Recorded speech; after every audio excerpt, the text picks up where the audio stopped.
This video is going to go over support and resistance areas. Some examples of these are Fibonacci retracement levels, Fibonacci profit targets, previous days high and low, previous weeks high and low, previous months high and low, hourly moving average, daily, weekly, and monthly pivot points, 10-day moving average, 20, 50, and 200-day moving average, and there's quite a bit more. A support level is an area where traders are likely to buy.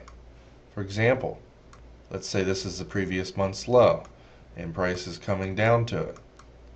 It's very likely to stall and reverse at the support level. Sometimes currencies come down to a level and there's clearly buying as it can't go underneath it. And after going sideways for a while, it breaks out, then you want to buy, and the trend is likely to change. A resistance level is an area where there's likely to be some selling and price is underneath it coming up to it. The farther the market has to move to get to this resistance level, the more likely the resistance levels is to hold. And when it hits the resistance, there's likely to be some selling, which stops the up move, and then price reverses and goes down. One of the key things to remember about support resistance is once a support level is broken, it becomes resistance. Once a resistance sell zone is broken, it becomes support, where there's likely to be some buying. For example, if this is a support level and the market comes down to it and breaks it, which does happen, when it comes back up to it, it's likely to be resistance and the market's likely to stall here and then go back down. In this area where it tests, I like to call a retest, and I'm going to do a separate video on this because you can trade whether intermediate term or scalping just off of support resistance retests. A resistance area where there's likely to be some selling is the same way. Once broken, it tends to become support. When the market comes down to it, it's likely to be some buying there. And even more so if the market held support earlier and then comes down and then shoots above it. If this happens, it's even more likely to become support because traders who had sold here, when the market started to go their way and then reversed against them, at this point they've lost money.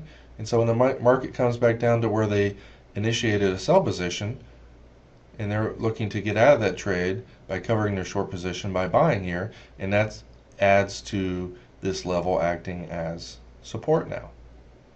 Let's look at some real world trading examples.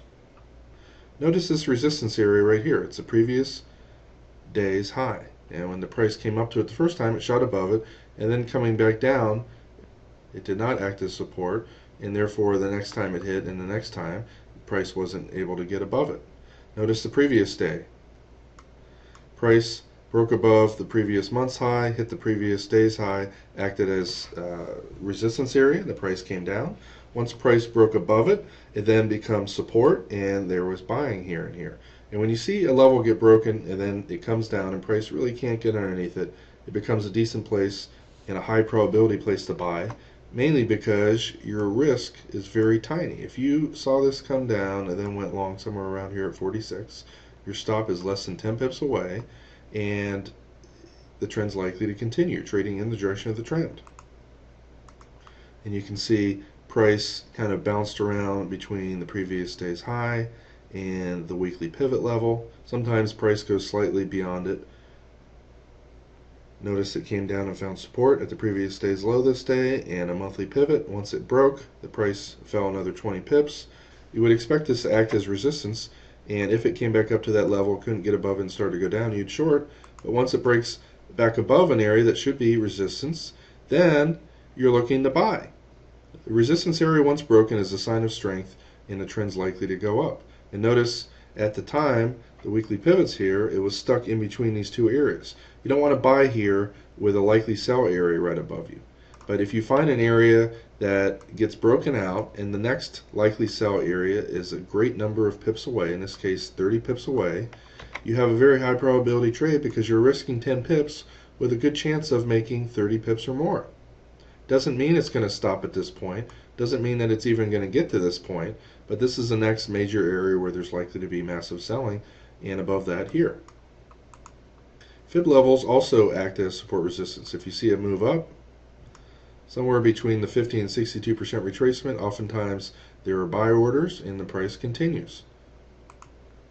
When price makes a move up and comes down, it oftentimes finds support here at the hourly, found support here and went a little bit through it. And once broken, when the market came back up and retested this at the weekly pivot and the hourly right here, it sold off. Hourly moving average frequently stalls price. As you can see, when the price is underneath the hourly and comes back up to it, it usually stalls there. Once price breaks above it, another good reason to go long right here is that the hourly got broken, the monthly pivot got broken. There was lots of selling areas right here, but once broken, the next area is all the way up here, and that's why it went up. You can see the same thing here today with the euro dollar. The price was trending down. It came back up to the hourly, which oftentimes is a resistance sell area when price comes up to it from underneath. We have a weekly pivot level right here. And when the market proved to you for 3 or 4 hours that it couldn't go up, you go short right here, and obviously the trend continued on the downside. This was a potential profit target. This was a potential profit target. And if it breaks those two, then you have the levels down here. As this thing exploded down and it broke through this resistance area, notice it tested this level and then it tried to go down, but it failed. And once it broke back above this level right here, support resistance traders take a trade because they're risking this small amount right here with the previous day's low and the monthly S2 pivot level up here 35 pips away while risking 10 or 15. When one area of resistance gets broken, and I call it a cluster whenever there's 2 or 3 support resistance areas on an area, this is a cluster. And so if you see 3 areas in a row like this and the market comes up to it, bounces off, and then later on goes through all 3 of them, where the next area of resistance is, if it's just slightly above here, you wouldn't take that trade. But if it's a good number of pips away like this, 25 pips away, you can take that trade, risk 10 or 12 pips, usually with a pretty decent chance of making 25. That's how you use support resistance to trade. Fibonacci profit targets. This first move up right here, if you drew your fibs on it from here to here, you see the Fibonacci profit target. Usually the market stalls between the first 1.382 Fibonacci profit target and the 1.618. If it comes up to this area, and there's especially another area of resistance like the weekly pivot level here, it's a decent place to go short with this, where this is your potential profit target. It doesn't mean these levels are going to get hit. Like you can see here, the market fell about 20 pips, stalled, and then tried to go higher.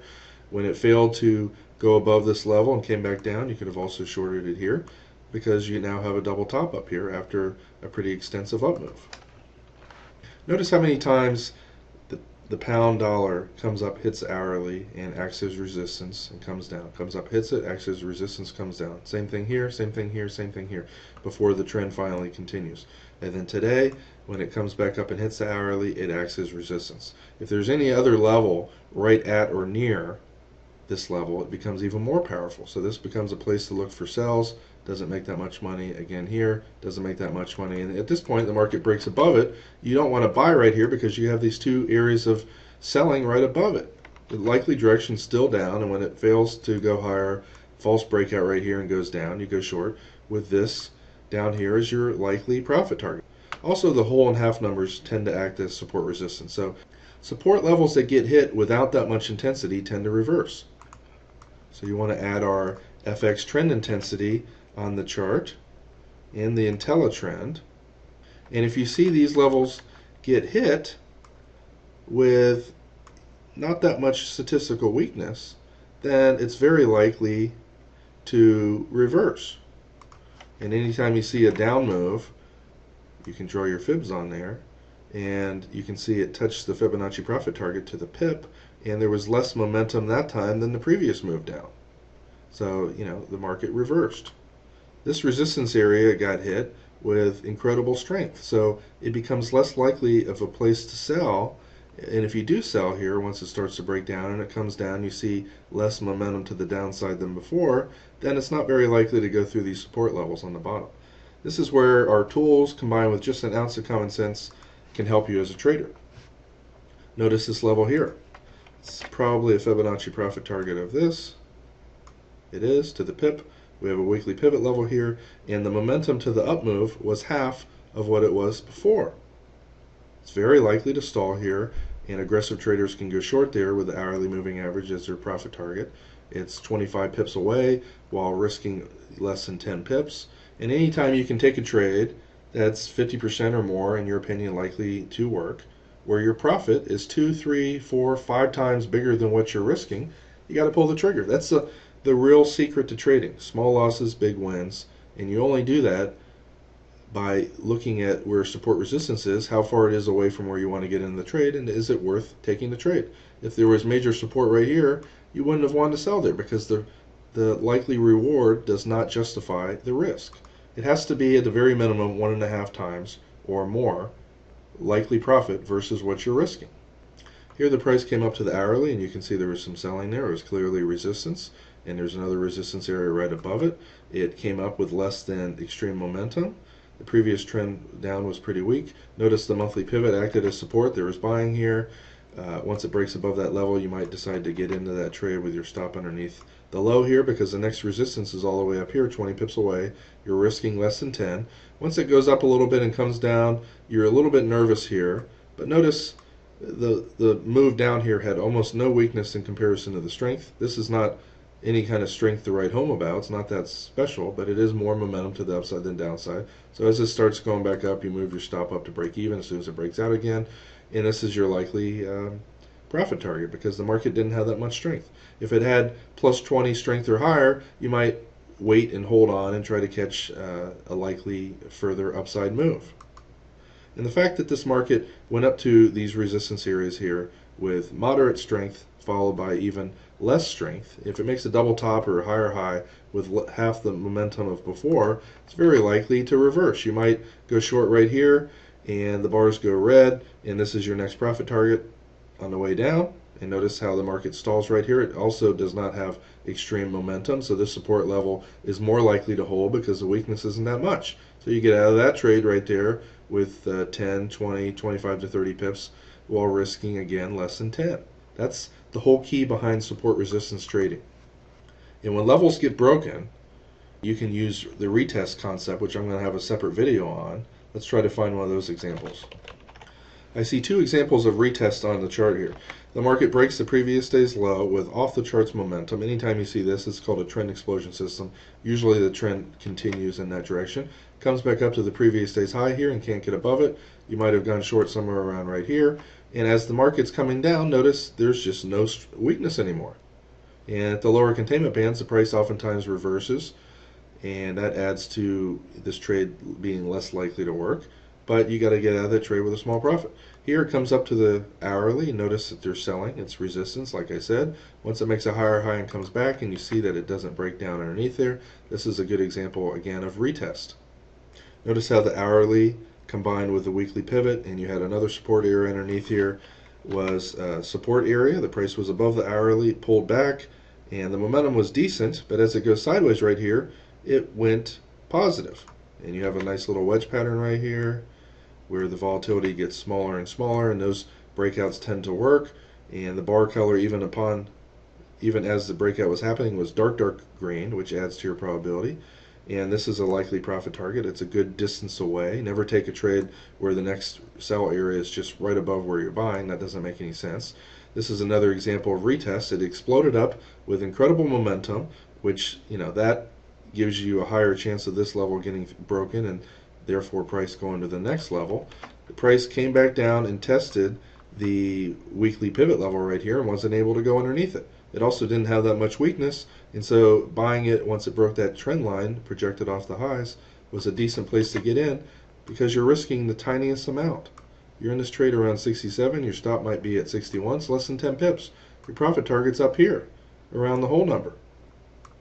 So you have a good chance of making 25 to 30 pips while risking less than 10, and if this level gets broken, then this is your next profit target, and if that gets broken, you can clearly see three major areas of resistance way up here at the highs.